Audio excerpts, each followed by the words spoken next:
ये चटनी प्याज के पकौड़ों के साथ बहुत मजे की लगती है, या मिक्स वेजिटेबल पकौड़ा अगर आप बना रहे हैं उसके साथ भी बहुत अच्छी लगती है ये मजेदार सी चटनी।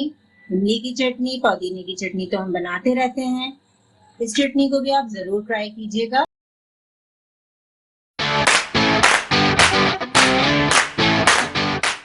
अगर आप हमारे चैनल पे नए हैं और खाना पकाने की मज़ेदार रेसिपीज़ को आसान अंदाज में सीखना चाहते हैं तो हमारे चैनल रेसिपीज़ मिक्स को ज़रूर सब्सक्राइब करें।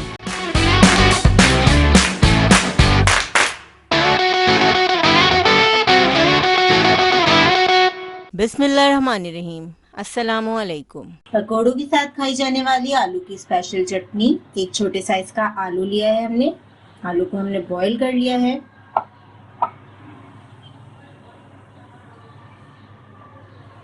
आधा कप हरा धनिया,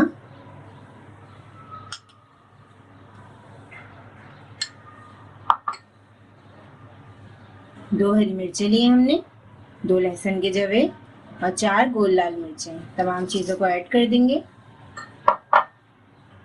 आधा कप पुदीना,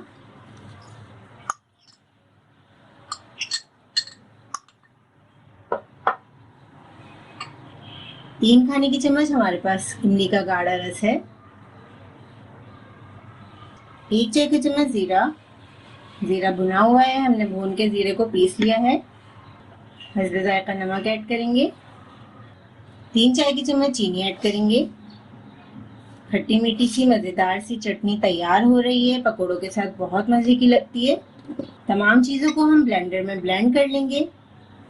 चटनी को हमने ब्लेंड कर लिया है, आप देख सकते हैं बहुत ही मजेदार सी हमारी चटनी तैयार है।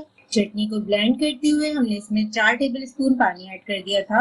ये चटनी प्याज के पकौड़ों के साथ बहुत मजे की लगती है, या मिक्स वेजिटेबल पकौड़ा अगर आप बना रहे हैं उसके साथ भी बहुत अच्छी लगती है ये मजेदार सी चटनी।